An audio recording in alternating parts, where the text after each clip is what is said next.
Okay, good afternoon students. Welcome to अजांक IAS academy. काफ़ी लंबे समय से आपको वेट था सर, जो ऑप्शनल का सिलेबस डिस्कशन चल रहा है वो बीच में रुक क्यों गया है। तो आज से फिर हम उसको कंटिन्यू कर रहे हैं।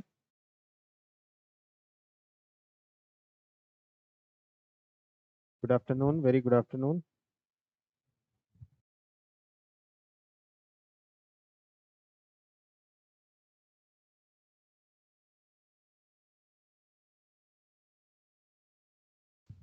वॉइस नहीं आ रही है? ओके, अभी आ रही होगी ऐप वाले बच्चों को।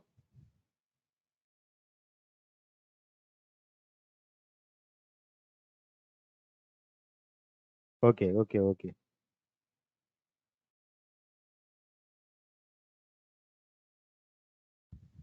तो जैसा कि आपको काफ़ी समय से वेट था कि सर वो जो ऑप्शनल का सिलेबस डिस्कशन है हमारा वो बीच में अटक गया है दिवाली वेकेशंस की वजह से, तो उसे फिर से कंटिन्यू करिए। तो आज से हमारा सिलेबस डिस्कशन फिर से कंटिन्यू हो रहा है।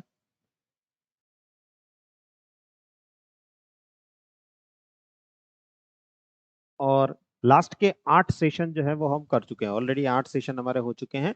और पेपर 1 ज्योग्राफी ऑप्शनल का पेपर 1 जो है उसका काफी सारा पार्ट हम डिस्कस कर चुके हैं। उसी पेपर 1 में थोड़ा सा आगे का पार्ट जो है उसे हम आज डिस्कस करेंगे, अभी कंटिन्यू करेंगे आगे। तो अगर मैं बात करूं तो पेपर 1 जो है हमारा प्रिंसिपल्स ऑफ ज्योग्राफी, भूगोल के सिद्धांत, ज्योग्राफी ऑप्शनल का पेपर 1, उसके अंदर हमने सिलेबस को 2 पार्ट्स में डिवाइड किया था, section A section B. Section A के पांचों टॉपिक्स जो हैं जिन उनको हमने डिटेल में डिस्कस कर लिया। जैसे फिजिकल ज्योग्राफी में जियोमॉर्फोलॉजी, भू आकृति विज्ञान, इसे हमने डिटेल में डिस्कस कर लिया। क्लाइमेटोलॉजी, जलवायु विज्ञान, इसे हमने डिटेल में डिस्कस कर लिया कि इसके अंदर हमें क्या पढ़ना होता है, कहाँ से हम पढ़ सकते हैं, क्या क्या टॉपिक्स होते हैं। उसके बाद ओशिनोग्राफी, समुद्र विज्ञान, इसे हमने डिटेल में डिस्कस कर लिया है। जीव भूगोल, बायोजियोग्राफी के बारे में डिटेल डिस्कशन हमारा हो चुका है। एनवायरमेंटल ज्योग्राफी, पर्यावरणीय भूगोल के बारे में डिटेल डिस्कशन हमारा हो चुका है। फिर ये सेक्शन हमारा कंप्लीट है पूरा, फिजिकल ज्योग्राफी वाला। देन सेकंड सेक्शन पर हम चल रहे थे ह्यूमन ज्योग्राफी, मानव भूगोल के ऊपर, जिसमें हमने पहला पार्ट डिस्कस किया था पर्सपेक्टिव्स इन ह्यूमन ज्योग्राफी, मानव भूगोल में संदर्श क्या, किस तरीके से नजरिया रहता है, देखने का नजरिया क्या क्या होता है, वो हमने डिस्कस किया था। लास्ट जो सेशन हुआ था हमारा दीपावली की वेकेशन से पहले, उसके अंदर हमने डिस्कस किया था इकोनॉमिक ज्योग्राफी, आर्थिक भूगोल, इसके बारे में एक डिटेल डिस्कशन हमने किया था। आज जिस पॉइंट को हम डिस्कस करने जा रहे हैं that is population and settlement geography, जनसंख्या एवं बस्ती भूगोल, इसके बारे में डिस्कशन आज हमारा होने वाला है। ओके, मधुर एक बार रीज्वाइन कर लीजिए अगर आपको कोई प्रॉब्लम आ रही है तो।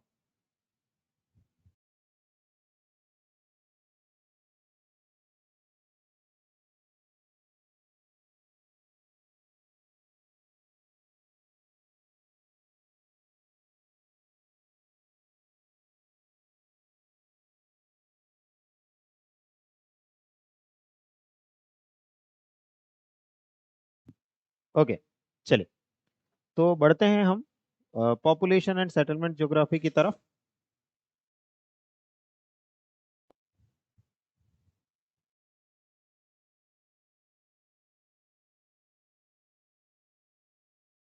और पॉपुलेशन एंड सेटलमेंट ज्योग्राफी की जब हम बात करते हैं तो ये अपने आप में एक बड़ा सेगमेंट है, काफी बड़ा सेगमेंट हमें देखने को मिलता है। और ये सेगमेंट काफी हद तक आप अगर देखेंगे तो जीएस पेपर 3 इकोनॉमी वाला जो सेक्शन होता है उसके साथ में कनेक्ट होता हुआ आपको दिखाई देगा। जीएस पेपर 1 ज्योग्राफी से भी कनेक्ट होता हुआ आपको दिखाई देगा, जीएस पेपर 3 इकोनॉमी से भी कनेक्ट होता हुआ दिखाई देगा। यानी जब हम ऑप्शनल में इस पॉइंट को या इस सब टॉपिक को पूरा डिटेल में पढ़ते हैं तो साथ ही साथ हमारा ज्योग्राफी जीएस पेपर 1 जो है ज्योग्राफी वाला पार्ट में, जीएस वाला, वो भी कवर होता चला जाता है। और साथ ही साथ जीएस पेपर 3 इकोनॉमी वाला पार्ट जहां पर कि अगेन हमें पॉपुलेशन और माइग्रेशन और ऐसे कुछ टॉपिक्स देखने को मिलते हैं, वो भी यहाँ पर कवर होते हुए चले जाते हैं। तो हमें बड़ा एडवांटेज है इस सेक्शन को पढ़ने से। जैसा मैं हर सेशन में कहता आया हूँ, ज्योग्राफी ऑप्शनल को खुद को पढ़ने का एक बहुत बड़ा एडवांटेज मिलता है हमें, जीएस में भी मिलता है, प्रीलिम्स में भी मिलता है। यही सब टॉपिक जो है थोड़े थोड़े कम डेप्थ में प्रीलिम्स में भी आपके सामने प्रकट होंगे, थोड़ी कम डेप्थ में मेंस में जीएस वाले पार्ट में भी आपके सामने प्रकट होंगे। और यहाँ ऑप्शनल में भी प्रकट होंगे। यानी फिर से अगर हम इस सेक्शन को पढ़ते हैं तो प्रीलिम्स में भी फायदे में है, मेंस जीएस वाले पार्ट में भी फायदे में है, और ऑप्शनल में भी फायदे में हम रहेंगे डेफिनेटली। तो बड़ा एडवांटेज यहाँ हमें देखने को मिल जाता है इस सेक्शन का।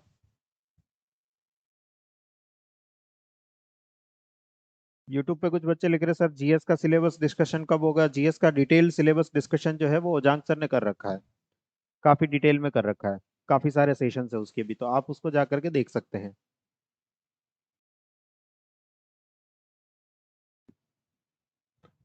क्या बात है, काफी सारे बच्चे जो हैं लेट ज्वाइन हो रहे हैं ऐसा मुझे लग रहा है, अब गुड आफ्टरनून आ रहा है उनका। चलिए तो बात करते हैं पॉपुलेशन एंड सेटलमेंट की बात हम कर रहे हैं, यानी जनसंख्या और बस्ती। जनसंख्या कहाँ ज्यादा होती होगी, डेफिनेटली इसके नाम से ही हमें समझ आ रहा है कि जनसंख्या कहाँ ज्यादा होती होगी, क्यों होती होगी, और उसके क्या प्रभाव होते होंगे, क्या फायदे होते होंगे, क्या नुकसान होते होंगे, ये सब कुछ हम यहाँ पर पढ़ने वाले हैं। ये तो इसके नाम से ही हमें दिख जाने वाला है। साथ ही साथ सेटलमेंट, बस्तियां जो होती हैं वो ज्यादा कहाँ देखने को मिलती है। हम देखते हैं ना जनरली किसी एक जगह पर जाते हैं तो ज्यादा, किसी एक जगह पर मान लीजिए पर्टिकुलर किसी जगह पर ज्यादा लोगों का सेटलमेंट है, ज्यादा बस्तियां बसी हुई है। वहीं अगर हम किसी और जगह पर जाते हैं तो वहां अच्छा सेटलमेंट देखने को नहीं मिलता। गंगा के मैदानों में जाते हैं तो खूब सारे बस्तियां, खूब सारा सेटलमेंट हमें देखने को मिलता है। थार डेजर्ट में जाते हैं तो उतना सेटलमेंट देखने को नहीं मिलता। हिमालय में जाते हैं तो उतना सेटलमेंट देखने को नहीं मिलता।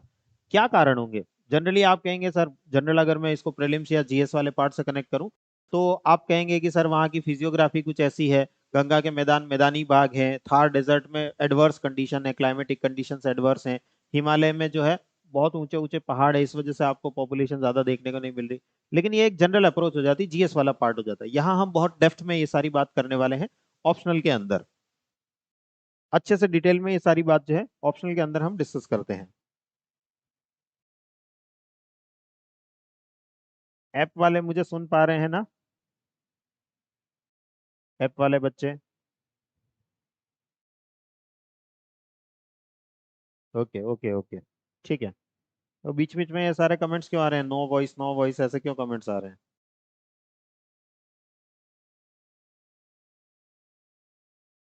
ओके, तो सबसे पहले हम बात करेंगे इसके अंदर growth and distribution of world population. वैश्विक स्तर पर, ग्लोबल लेवल पर किसी जगह पर पॉपुलेशन का डिस्ट्रीब्यूशन कैसा है, कहाँ पॉपुलेशन ज्यादा देखने को मिल रही है, कहाँ कम देखने को मिल रही है। डेफिनेटली उसके पीछे कुछ कारण होंगे, उन कारणों को भी हम देखेंगे, उसके कुछ प्रभाव होंगे, इफेक्ट्स होंगे, उनको भी हम देखेंगे। और साथ ही कहाँ पर ग्रोथ ज्यादा हो रही है। एक तो बात होती है कि डिस्ट्रीब्यूशन यहाँ ज्यादा है, यहाँ कम है, लेकिन हम जब किन्हीं दो जगहों को देखते हैं, यहाँ भी ज्यादा है, यहाँ भी ज्यादा है, लेकिन यहाँ कुछ ज्यादा स्पीड से बढ़ रही है, यहाँ उतनी स्पीड से नहीं बढ़ रही, अगेन वहां पर कुछ कारण होगा ऐसा, जिसकी वजह से हमें ऐसा देखने को मिलेगा कि कोई फैक्टर है, कोई कारण है जो अपना रोल प्ले कर रहा है, और उसके चक्कर में एक जगह पर पॉपुलेशन कुछ ज्यादा ही बढ़ रही है, दूसरी जगह पर उतनी ज्यादा नहीं बढ़ रही। हो सकता है घट भी रही हो, किसी जगह पर ऐसा भी हमें देखने को मिल सकता है कि घट भी रही हो, डिक्रीज हो रही हो। तो क्या कारण होंगे, उन कारणों को हम देखते हैं ग्लोबल लेवल पर, क्योंकि पेपर वन है तो डेफिनेटली हम वर्ल्ड वाला पार्ट को ज्यादा डिटेल में कवर कर रहे होंगे। तो ग्लोबल लेवल पर ऐसा क्या होता है जिसकी वजह से ऐसे रिजल्ट्स हमें देखने को मिलते हैं। डेमोग्राफिक एट्रीब्यूट्स, जनसांख्यिकीय गुण, जनसंख्या जो होती है, डेमोग्राफी जो होती है, उसकी कुछ एट्रीब्यूट्स होते हैं, उसके कुछ गुण होते हैं। वो गुण क्या होते हैं, उनसे वो, अगर हमारे लिए डेमोग्राफी जो है अच्छी देखने को मिले, हमें वैरायटी ऑफ डेमोग्राफीज जो है वो देखने को मिले, अलग अलग प्रकार के लोग देखने को मिले, अलग अलग प्रकार के, मतलब सिर्फ मैं धर्म की बात नहीं कर रहा हूँ यहाँ पे कि अलग अलग धर्मों के लोग देखने को मिल रहे हैं, अलग अलग काम करने वाले लोग हमें देखने को मिले, अलग अलग स्किल जो है, कौशल जो है वो लोगों के अंदर देखने को मिले, उसके क्या फायदे होंगे, क्या नुकसान होंगे, वो सारी चीजें हम डेमोग्राफिक एट्रीब्यूट्स के अंदर डिस्कस करते हैं। उसके बाद causes and consequences of migration, प्रवासन, माइग्रेशन या प्रवासन क्या होता है वो देखते हैं हम। साथ ही उसके कारण और परिणाम वो हम देखते हैं। माइग्रेशन का सिंपल सा मतलब अगर हम मैं बात करूं तो किसी एक व्यक्ति का किसी एक स्थान को छोड़ करके किसी दूसरी जगह पर चले जाना। जैसे हम देखते हैं कि किसी एक आदमी को यहाँ पर रोजगार नहीं मिल रहा, भूख से मर रहा है वो बेचारा, उसका परिवार भूख से मर रहा है, अच्छा जीवन यापन नहीं कर पा रहा है, लिविंग स्टैंडर्ड अच्छा नहीं है, वो गांव को छोड़ के शहर में चला गया, शहर में उसको एक अच्छी जॉब मिल गई, वहां पर उसने इतना अच्छा कमाया कि वो खुद का जो पालन पोषण है वो अच्छे से कर पा रहा है, अपने परिवार का पालन पोषण अच्छे से कर पा रहा है। हो सकता है कोई व्यक्ति गांव से दूर शहर गया हो सकता है किसी छोटे शहर से निकल करके बड़े शहर गया हो सकता है कहीं देश छोड़ करके कहीं बाहर गया हो, बहुत सारे कारण हो सकते हैं, बहुत सारे तरीके हो सकते हैं। तो उन सब तरीकों के चलते जो माइग्रेशन होगा, जो प्रवास होगा, प्रवासन जिसे हम कहते हैं वो होगा, तो उसके क्या कारण होंगे, कॉजेज क्या होंगे। किसी कारण की वजह से कोई आदमी अपना घर छोड़ करके ऐसे ही नहीं जाएगा, कोई ना कोई कारण तो होगा ही होगा। कॉजेज क्या होते हैं वो हम देखते हैं, और उसके कंसिक्वेंसेस क्या होते हैं, परिणाम क्या होते हैं। तो वहां पर अपलोडेड है, पुरानी पीडीएफ जो है वो अपलोडेड है। पर्टिकुलर ये पीडीएफ अगर आपको चाहिए तो ये भी मैं अपलोड करवा दूंगा। ज्योग्राफी ऑप्शनल वाले पार्ट में जाएंगे तो मिल जाएगी आपको।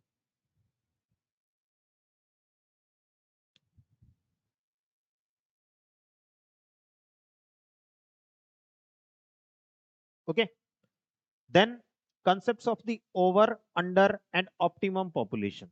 पॉपुलेशन ज्यादा हो तो क्या होता होगा, पॉपुलेशन अगर किसी जगह पर कम हो तो क्या होता होगा, और एक ऑप्टिमम, एक अच्छे स्तर की पॉपुलेशन जो है, अनुकूलतम जनसंख्या जो है अगर हमें कहीं देखने को मिलती है तो उससे क्या फायदा होता होगा। देखिए, किसी चीज का ज्यादा होना डेफिनेटली नुकसानदायक होता है, यानी पॉपुलेशन ज्यादा हुई तो भी हमें नुकसान कुछ ना कुछ देखने को मिलेंगे, और पॉपुलेशन ज्यादा नहीं हुई तब भी हमें कुछ ना कुछ नुकसान देखने को मिलेंगे। तो ऑप्टिमम पॉपुलेशन जिसे हम कहते हैं, अनुकूलतम जनसंख्या जिसे हम कहते हैं, उससे क्या फायदा होता है ये हम देखते हैं यहाँ पर। क्या फायदे नुकसान, सबके फायदे नुकसान जो है वो हम यहाँ पर देखते हैं। उसके बाद पॉपुलेशन थियरीज, जनसंख्या के सिद्धांत। कुछ सिद्धांत जो है अलग अलग लोगों ने दिए हैं, अलग अलग जो समय समय पर जो अलग अलग इस फील्ड में रिसर्च करने वाले जो लोग हुए हैं, उन्होंने अपने हिसाब से कुछ अलग अलग सिद्धांत दिए हैं। माल्थस का सिद्धांत जनरली आपको न्यूज में देखने को मिल ही जाता है, तो माल्थस वाला तो एक कॉमन सिद्धांत हो जाता है। बट ऐसे बहुत सारे सिद्धांत जो है वो हमें देखने को मिलते हैं, बहुत सारे टाइप के थियरीज जो है वो हमें देखने को मिलती है। वो कुछ स्पेसिफिक रूल्स देती है, नियम देती है कि अगर ऐसी स्थितियां हो तो ऐसे रिजल्ट हमें देखने को मिलेंगे, ऐसी स्थितियां हो तो ऐसे रिजल्ट हमें देखने को मिलेंगे। अलग अलग प्रकार के साइंटिस्ट जो हैं, अलग अलग प्रकार के रिसर्चर्स जो हैं, उन्होंने अपने अपने हिसाब से कुछ, अपने अपने हिसाब से कुछ अलग अलग रिजल्ट्स या अलग अलग थियरीज जो है वो हमारे सामने रखी है।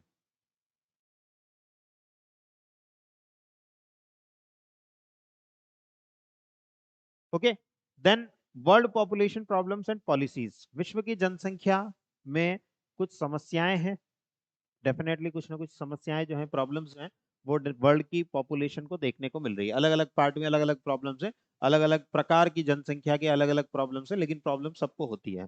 और उसकी पॉलिसीज क्या बनाई जा रही हैं, जो वहाँ की जो सरकारें हैं उनके द्वारा ऐसी क्या नीतियां बनाई जा रही है, ऐसी क्या पॉलिसीज बनाई जा रही हैं जिससे कि उन समस्याओं का समाधान निकाला जा रहा है, उन प्रॉब्लम्स का सोल्यूशन निकाला जा रहा है। ऐसी कुछ पॉलिसीज जो हैं वो यहाँ पर हम देखते हैं। इसके अलावा social wellbeing and quality of life, सामाजिक कल्याण और जीवन गुणवत्ता। सामाजिक कल्याण, सोशल वेलफेयर या सोशल वेलबींग जो है वो,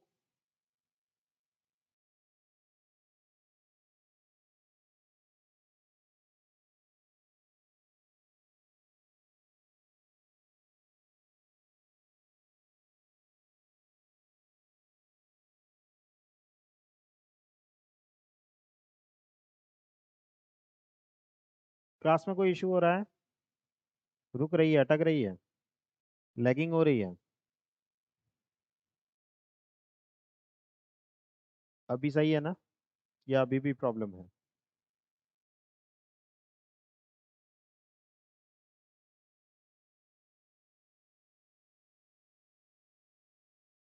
ठीक,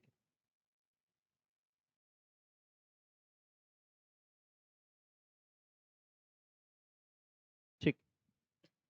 तो क्वालिटी ऑफ लाइफ, जीवन की गुणवत्ता कहाँ लोगों को अच्छी मिल रही है, कहाँ बुरी मिल रही है, क्यों मिल रही है, कारण भी होंगे कुछ ना कुछ। वहां पर किसी जगह पर अच्छी क्वालिटी ऑफ लाइफ देखने को मिल रही है, किसी जगह पर नहीं देखने को मिल रही है। अफ्रीका में अच्छी क्वालिटी ऑफ लाइफ नहीं मिल रही है, यूरोप में मिल रही है, नॉर्थ अमेरिका में मिल रही है। तो क्या कारण होंगे, ऐसे क्या रीजंस होंगे जिसकी वजह से ऐसा क्वालिटी ऑफ लाइफ, जीवन की गुणवत्ता कहीं अच्छी देखने को मिल रही है, कहीं बुरी देखने को मिल रही है। इसके अलावा पॉपुलेशन एज सोशल कैपिटल, सामाजिक पूंजी। सामाजिक पूंजी क्या होता है, यहाँ पर एक नया टर्म हमें देखने को मिलता है, सोशल कैपिटल। सोशल कैपिटल या सामाजिक पूंजी का मतलब होता है, समाज जो है वो एक पूंजी की तरह जब काम करने लगता है, कैपिटल की तरह जब हम काम करने लगता है। कैपिटल जनरली क्या होती है, समय के साथ में ग्रो होती है। समाज भी समय के साथ में अगर ग्रो हो, समाज का एक पर्टिकुलर हिस्सा किसी एक पर्टिकुलर काम के लिए डेडिकेटेड रहे, जैसे कुछ भी टेक्निकल जो पर्सन होते हैं वो टेक्निकल काम में आगे आगे बढ़े जा रहे हैं, बढ़े जा रहे हैं, वो समाज को साथ में लेकर के बढ़ रहे हैं। जैसे फाइनेंशियल सेक्टर के लोग हैं, फाइनेंशियल सेक्टर के लोग जो है वो कुछ ना कुछ नया नया किए जा रहे हैं, नए नए काम जो है वो किए जा रहे हैं, नए नए तरीके इन्वेंट किए जा रहे हैं, तो उससे उनको तो फायदा हो ही रहा है, समाज को भी फायदा देखने को मिल रहा है। तो वो अपने आप में सोसाइटी की एक कैपिटल है, समाज की एक पूंजी है। तो वैसी सोशल कैपिटल्स क्या होती हैं, समाज की पूंजी जो है वो क्या होती है, और जनसंख्या जो है, पॉपुलेशन जो है वो सोशल कैपिटल के रूप में कैसे काम में ली जा सकती है, क्या तरीके हो सकते हैं जिनसे कि उनको समाज के लिए काम में लिया जा सकता है। आप भी जब एक आईएएस बन जाएंगे, एक आईपीएस बन जाएंगे, एक अच्छे सिविल सर्वेंट बन जाएंगे, तो आप भी समाज के लिए बहुत कुछ कर रहे होंगे, आप भी इस पॉपुलेशन का एक हिस्सा है, इस जनसंख्या का हिस्सा है। लेकिन आप जो है वो सोशल कैपिटल के रूप में, समाज के एक पूंजी के रूप में समाज के लिए बहुत कुछ कर रहे होंगे। तो ऐसे अलग अलग तरीके होते हैं बहुत सारे, जिनसे कि समाज के लिए कुछ किया जा सकता है जनसंख्या के भाग के रूप में। जनसंख्या का ही भाग है, भले ही दुनिया में हम किसी भी व्यक्ति को देखें, चाहे वो किसी भी पद पर हो, चाहे वो कोई सा भी काम कर रहा हो, है तो वो पॉपुलेशन का पार्ट ही, जनसंख्या का भाग ही, लेकिन वो सोसाइटी के लिए कितना कुछ कर पा रहा है, समाज की पूंजी के रूप में, सोसाइटी की कैपिटल के रूप में कितना कुछ कर पा रहा है, ये सब कुछ हम यहाँ देखते हैं। इसके अलावा types and patterns of rural settlements, बात करेंगे यहाँ पर थोड़ी सी ग्रामीण बस्तियों की, रूरल सेटलमेंट की। वो कितने प्रकार की होती हैं, उनके क्या पैटर्न्स होते हैं, क्या प्रतिरूप होते हैं, क्या प्रारूप होते हैं, जिनसे कि वो बनी होती है, जिन तरीकों से वो बनी हुई हमें दिखाई देती है।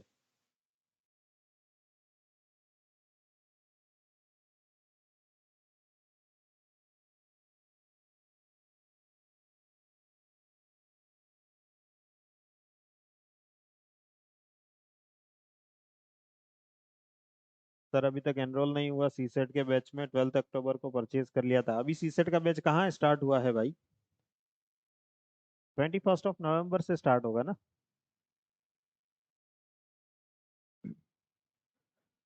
Then rural settlement, then environmental issues in rural settlement. ग्रामीण बस्तियां जो हैं वहां पर भी कुछ पर्यावरणीय समस्याएं हैं, एनवायरमेंट से रिलेटेड इश्यूज हैं।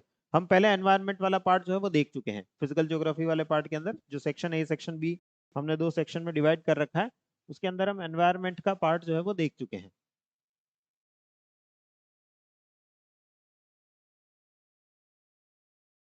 एनवायरमेंटल ज्योग्राफी, पर्यावरणीय भूगोल, तो वो मैंने आपको जब एनवायरमेंटल ज्योग्राफी का सिलेबस डिस्कस कर रहे थे, तभी मैंने आपको कहा था कि इसे हम हर जगह पर कनेक्ट करके देखेंगे। तो अभी जैसे हम जनसंख्या की बात कर रहे हैं, पॉपुलेशन की बात कर रहे हैं, तो वहां भी एनवायरमेंट वाले फैक्टर को कनेक्ट करके बात कर रहे हैं कि रूरल एरिया जो होते हैं, ग्रामीण क्षेत्र जो होते हैं, वहां पर भी कुछ अपनी पर्यावरणीय समस्याएं होती हैं, एनवायरमेंटल प्रॉब्लम्स होती हैं। वो क्या होती हैं, क्यों होती हैं, क्या एफर्ट्स किए जा रहे हैं उनको सॉल्व करने के, और क्या तरीके आगे किए जा सकते हैं, वो सारी चीजें हम यहाँ डिस्कस करते हैं, इस पॉइंट के अंदर पढ़ते हैं।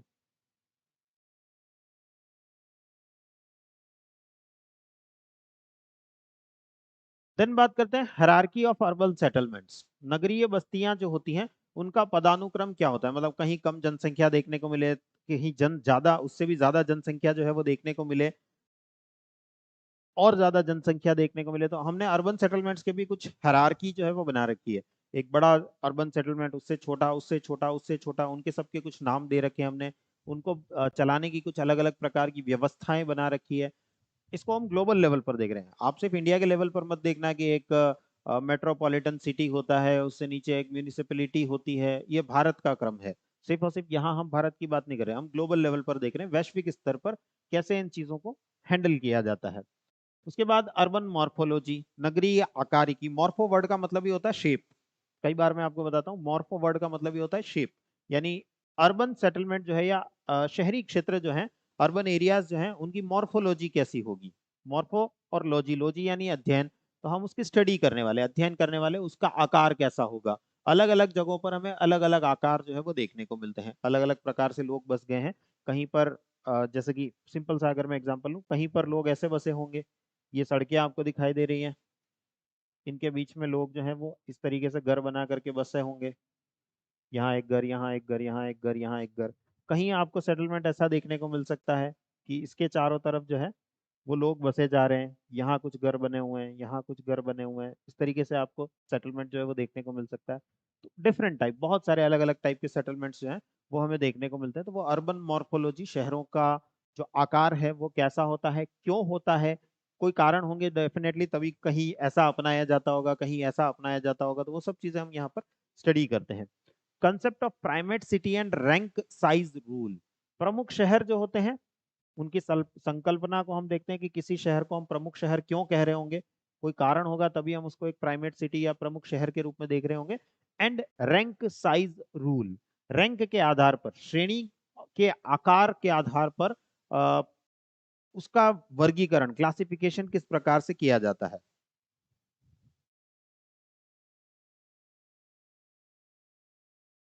अलग अलग प्रकार से किस प्रकार से उसका क्लासिफिकेशन, क्लासिफाई जो है उसको किया जा सकता है, ये हम देखते हैं।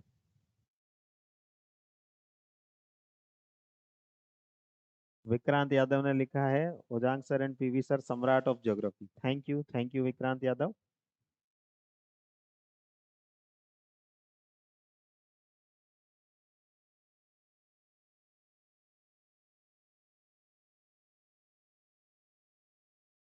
Next, functional classification of towns. Town जो होते हैं, नगर जो होते हैं, वो फंक्शन के अकॉर्डिंग कैसे क्लासिफाई किए जा सकते हैं, वो क्या काम कर रहे हैं। कोई एक टाउन पर्टिकुलर कुछ काम आ रहा होगा, फंक्शन कर रहा होगा, उसका कुछ कार्य होगा। दूसरा एक और टाउन जो है वो कुछ और कार्य कर रहा होगा। डेफिनेटली दो शहर जो है या दो टाउन जो है वो एक जैसा काम तो नहीं कर रहे होंगे। कोई एक मान लीजिए ट्रांसपोर्टेशन के ज्यादा काम आता होगा, तो कोई एक जो है वो मिलिट्री पर्पज से ज्यादा काम का होता होगा, कोई एक जो है वो एजुकेशन पर्पज से ज्यादा काम का होता होगा। ऐसे मल्टीपल अलग अलग काम जो है, फंक्शंस जो है वो हम शहरों के देखते हैं, टाउन्स के देखते हैं। तो वो किस प्रकार से उनका क्लासिफिकेशन किया जा सकता है वो यहाँ पर हम देखते हैं। इसके बाद देखते हैं हम नगरीय प्रभाव क्षेत्र, sphere of urban influence. Urban area मान लीजिए इतना ही है, शहरी क्षेत्र मान लीजिए इतना ही है, लेकिन इसका प्रभाव जो है, इफेक्ट जो है वो इसके आसपास के बहुत सारे एरिया पर रहता है, बहुत सारे क्षेत्र पर रहता है। तो वो इन्फ्लुएंस कैसे डालते हैं, प्रभाव कैसे डालते हैं, क्या प्रभाव पड़ते हैं, वो सब चीजें हम यहाँ देखते हैं। उसके बाद आता है रूरल अर्बन फ्रिंज, ग्राम नगर उपांत। एक कोई एक ऐसी बॉर्डर हम ले लें, मान लीजिए इतना एरिया जो है वो अर्बन एरिया है, this is the urban area. इसके बाहर जो है मान लीजिए रूरल एरिया है, ग्रामीण क्षेत्र है। तो शहरी और ग्रामीण क्षेत्र के बीच में एक लाइन अगर हम बनाए, जिस लाइन को हम कह सकते हैं फ्रिंज, उपांत, खत्म हो रहा है, वो अर्बन और रूरल एरिया जो है वो दोनों इससे डिस्टिंग्विश हो रहे हैं। तो इस फ्रिंज वाले एरिया में ये एक ट्रांजिशन जोन के रूप में हमें देखने को मिलेगा, एक संक्रमण क्षेत्र के रूप में हमें देखने को मिलेगा, जहां बहुत कुछ शहरों के कैरेक्टरिस्टिक्स भी देखने को मिलेंगे, बहुत कुछ गांवों के कैरेक्टरिस्टिक्स भी हमें देखने को मिलेंगे। तो ये अपने आप में एक अलग टाइप का जोन बन जाता है। अलग, ये ना पूरी तरीके से अर्बन एरिया है, ना पूरी तरीके से रूरल एरिया है। जैसे कि मैं इस एरिया की बात कर रहा हूँ, इस क्षेत्र की बात कर रहा हूँ, तो इसके अपने कुछ अलग कैरेक्टरिस्टिक्स होते हैं, कुछ अलग विशेषताएं होती हैं। तो वो क्या होती हैं, कैसे फायदेमंद होती है, कैसे नुकसानदेह होती है, फायदे क्या है, नुकसान क्या है, प्रोज क्या है, कॉन्स क्या है, वो सब हम यहाँ पर देखते हैं। उसके बाद देखते हैं सैटेलाइट टाउन्स, अनुषंगी नगर। अनुषंगी नगर, अनुषंगी नगर का मतलब होता है,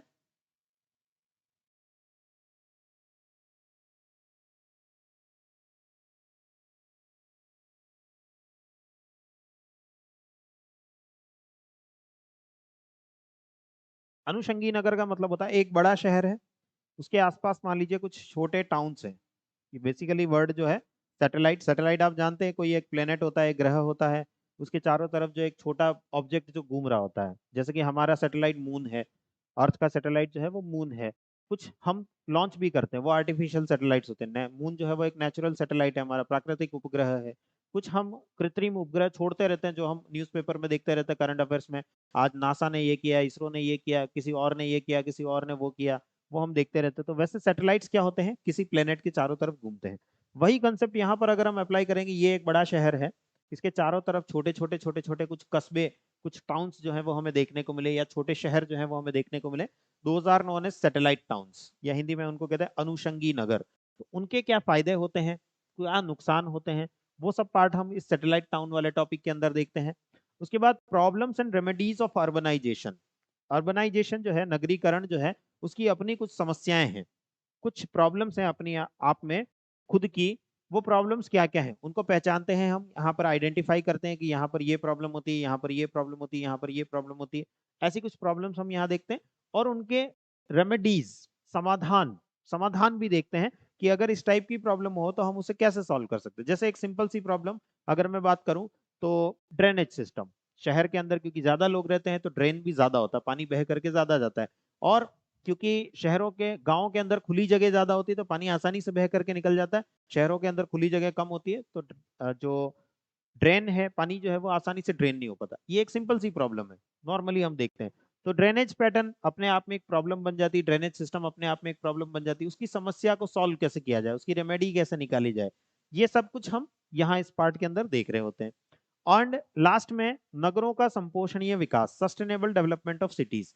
डेफिनेटली लोग रह रहे हैं, लोगों का सेटलमेंट है, उनका डेवलपमेंट हमें करना है। ये बात तो तय है कि डेवलपमेंट तो होना ही होना है। हम दूसरी जितने भी दूसरे जानवर हैं, दूसरे जितने भी एनिमल्स हैं, उनसे बहुत ज्यादा बेटर हो पाए हैं, उनसे बहुत ज्यादा आगे बढ़ पाए हैं बिकॉज ऑफ डेवलपमेंट, विकास के कारण। अलग अलग समय पर हम हिस्ट्री में यही पढ़ते रहते हैं, अलग अलग समय पर अलग अलग चीजों का विकास जो है वो होता चला आया है। लेकिन वो जो डेवलपमेंट है उसे हम रोक नहीं सकते कि आज के जमाने में हम देखते हैं कि प्रॉब्लम्स इतनी क्रिएट हो गई है कि अब हम डेवलपमेंट को रोक देते हैं, एनवायरनमेंट पर थोड़ा फोकस कर लेते हैं, पर्यावरण को बचा लेते हैं। ऐसा हम नहीं कर सकते। हमें कुछ बीच का रास्ता, मध्यम मार्ग निकालना होगा कि हम डेवलपमेंट भी करते रहें, विकास भी करते रहें, और साथ साथ में पर्यावरण भी बचता रहे हमारा, जो भविष्य के आगे आने वाली जो पीढ़ियां हैं उनके भी काम में आ सके। तो इस टाइप से सस्टेनेबल डेवलपमेंट कैसे किया जा सके, संपोषणीय विकास कैसे किया जा सके शहरों का, ये पार्ट हम यहाँ पर देखते हैं। तो ये सारा पार्ट हम जनरली देखते हैं इस टॉपिक के अंदर, पॉपुलेशन एंड सेटलमेंट ज्योग्राफी, जनसंख्या एवं बस्ती भूगोल के अंतर्गत। अब अगली बात आती है, सर इसको प्रिपेयर कहाँ से करें, क्या रिसोर्सेज होने चाहिए हमारे पास में, क्या संसाधन होने चाहिए। तो सबसे पहले तो देखिए वही एनसीईआरटी बुक्स आपको 6 से 12th क्लास तक की अच्छे से पढ़नी होती है, बहुत अच्छे से उनको ध्यान रख एक रटना होता है और एक पढ़ना होता है। तो वो पढ़ना है, हमें समझना है यहाँ पर एनसीईआरटी बुक्स को। उसके बाद में कुछ बुक्स जो हैं, स्टैंडर्ड बुक्स जो हैं वो आती हैं ऑप्शनल के लिए, जैसे कि human geography bye Majid Hussain. मैं पिछले भी कई सारे सेक्शन में इस बुक का नाम ले चुका हूँ। तो ये एक बुक बहुत सारे सेक्शंस को कवर करती है, यहाँ पर भी ये पर्टिकुलर सेक्शन जो है वो कवर हो जाएगा। और सबसे बड़ी बात ये, हिंदी इंग्लिश दोनों में अवेलेबल है, सेम कंटेंट है। ऐसा नहीं कि इंग्लिश वालों के लिए कुछ अच्छी अलग लिखी गई है और हिंदी वालों के लिए कुछ घटिया अलग लिखी गई है, ऐसा नहीं है। सेम जो कंटेंट है इंग्लिश में, वही कंटेंट हिंदी वालों को भी मिल जाता है। तो दोनों के लिए एट पार ये बुक हमें देखने को मिल जाती है। इसके अलावा geography by population RC Chandna, इनकी बुक आती है, ये हिंदी में भी मिल जाती है। जनसंख्या भूगोल आरसी चांदना साहब की, आप इसके साथ इसे पढ़ सकते हैं। या फिर सेटलमेंट ज्योग्राफी के सिद्धार्था की आती है, तीनों इंडियन ऑथर ही हैं, भारत के ही लेखक हैं। तो आप इसे भी पढ़ सकते हैं, बट ये सिर्फ इंग्लिश में ही आती है, इसका हिंदी एडिशन नहीं आता है। हो सकता है अभी आता हो, मैंने नेट पर सर्च किया नहीं मिला मुझे कोई, बट हो सकता है अभी आपको कहीं मिल जाए, या फ्यूचर में इस वीडियो के आपका ये सेशन हो जाने के बाद भविष्य में आपको कहीं मिल जाए तो आप हिंदी एडिशन के साथ भी जा सकते हैं। बट जैसा मैंने आपको कहा, ये बुक क्योंकि बहुत सारे सेक्शंस को कवर कर रही है, तो आप इस बुक के साथ में इस सेक्शन को भी साथ में ही तैयार कर सकते हैं। कोई अलग से बुक जो है अलग, क्योंकि बच्चों के साथ में सबसे बड़ी प्रॉब्लम ये है, आजकल सब सारे बच्चे जो है मुझे यही मेल कर रहे हैं, सर इतनी सारी बुक्स आप बताते जा रहे हो, अलग अलग सेक्शन के लिए अलग अलग बुक्स बताते जा रहे हो, तो हम इतनी बुक्स कब पढ़ेंगे, कैसे तैयार करेंगे। तो इसका एक सिंपल सा सोल्यूशन यही है, जो ऐसी बुक्स हो जो 3-4 टॉपिक्स को एक साथ कवर करती हो उनको पढ़ लो, तो आपके 4 टॉपिक 5 टॉपिक एक साथ कवर हो जाएंगे। तो आपको अलग अलग किताबें पढ़ने की जरूरत नहीं रहेगी। राइट। अभी कुछ अनाउंसमेंट जो आप लोगों के लिए हैं। ज्योग्राफी ऑप्शनल का बैच जो है वो स्टार्ट हो चुका है, काफी सारी क्लासें हमारी हो चुकी है, 6 या 7 क्लासेस जो है वो हमारी हो चुकी हैं। तो अभी भी अगर कोई बच्चा रह गया है जो ज्वाइन करना चाहता है ज्योग्राफी ऑप्शनल को, तो वो अभी ज्वाइन कर सकता है। 17 अक्टूबर से बैच स्टार्ट हो चुका है, बीच में दिवाली वेकेशन की वजह से क्लासेस नहीं हुई थी, तो 7 या 8 क्लासेस जो है वो हो चुकी है। इसमें पेपर 1 जो है वो ओजांग सर की तरफ से रिकॉर्डेड क्लासेस जो है वो आपको मिलेंगी, कंप्लीट पेपर 1 की। और पेपर 2 की लाइव क्लासेस जो है वो हमारी चल रही हैं, जिसकी मैं कह रहा हूँ 7-8 क्लासें हो चुकी है, वो पेपर 2 की लाइव क्लासेस हमारी चल रही हैं। आप इसे ज्वाइन कर सकते हैं। और अफोर्डेबल हमने इसको बनाया है कि पेपर 1 जो है वो रिकॉर्डेड रखा है, पेपर 2 लाइव रखा है, ताकि आप लोगों के लिए इसकी फीस ना बढ़ जाए, वरना दोनों पेपर अगर लाइव होते तो इसकी फीस बहुत ज्यादा बढ़ जाती, जो आप लोगों के लिए प्रॉब्लम क्रिएट करती। इसलिए हमने इसको कुछ इस तरीके से डिजाइन किया है कि ये आप लोगों के लिए अफोर्डेबल रहे। इसके अलावा जैसा आप जानते हैं, 99 रुपीज में अभी ओजांग आईएएस अकेडमी की तरफ से मैप समझ नहीं आता है, मैप समझ नहीं आता, क्लास में आइएगा आपको मैप समझ आने लग जाएगा। अगर आप क्लासेस देखेंगे, ऐप पर भी क्लासेस अवेलेबल है, 5 classes I think demo classes, free classes available है, आप उनको देख सकते हैं, मैप समझ आने लगेगा आपको। इसके अलावा मैपिंग तो मैं करवाता ही हूँ आपको, तो मैपिंग वाले सेक्शन में प्रॉब्लम जो है वो आपको नहीं आएगी।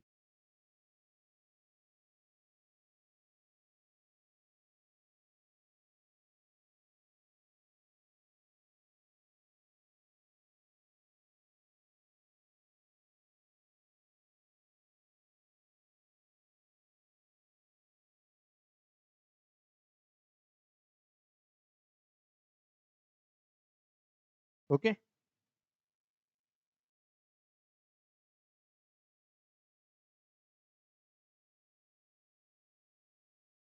ऑलरेडी रिकॉर्डेड क्लास ले रखी है तो हाँ, अगर आपने ऑलरेडी रिकॉर्डेड क्लास ले रखी है तो आप जो डिफरेंस अमाउंट है दैट इज 5,000 रुपीज, वो 5,000 रुपीज पे करके आप मेरा बैच जो है वो ज्वाइन कर सकते हैं। आपको 20,000 पे करने की जरूरत नहीं, क्योंकि आप 15,000 ऑलरेडी रिकॉर्डेड क्लास के पे कर चुके हैं। तो आपको सिर्फ 5,000 रुपीज पे करके आप इस बैच को ज्वाइन कर सकते हैं। ओके। और 99 रुपीज में आप जानते हैं सी सेट, और 99 रुपीज में ही जीएस वाला पार्ट, प्रीलिम्स का पार्ट जो है वो हमारे द्वारा कवर किया जा रहा है। बहुत कम दिन बचे हैं, 15 नवंबर से क्लासें हमारी स्टार्ट होने वाली है। सी सेट की क्लासेस जो है वो 21 नवंबर से स्टार्ट होने वाली है। अभी भी आप बच गए हैं, आपका कोई फ्रेंड बच गया है, कोई रिलेटिव बच गया है, एक बहुत ही नॉमिनल फी में आप लोगों के लिए ये मुहिम जो है हमारे द्वारा लाई गई है। तो इसे एक महामुहिम बनाना जो है वो आपका काम है। हमारी तरफ से हम ये एफर्ट कर सकते हैं, हम ये प्रयास कर सकते हैं कि हम आपके लिए कुछ ऐसा लेकर के आए। अब ये ज्यादा से ज्यादा लोगों तक फैले, ज्यादा से ज्यादा लोग इससे लाभान्वित हो सके, इसमें एक बड़ा रोल जो है वो आप भी प्ले कर सकते हैं। तो ज्यादा से ज्यादा लोगों तक इस बात को फैलाएं ताकि ज्यादा लोग जो है वो इसका फायदा उठा सकें। ओके, चलिए। तो अब सेशन को मैं यहीं एंड करता हूँ। मिलते हैं नेक्स्ट सेशन के अंदर। नेक्स्ट सेशन के अंदर अगला पार्ट जो है, अगला टॉपिक जो है उसे हम डिस्कस करेंगे, उसको जानेंगे कि उसमें क्या पढ़ना होता है, कहाँ से पढ़ना होता है, क्या तरीके हैं, क्या क्या टॉपिक्स हैं, उन सबको हम नेक्स्ट क्लास के अंदर, नेक्स्ट सेशन के अंदर देखते हैं। थैंक यू एवरीवन, मिलते हैं नेक्स्ट क्लास में।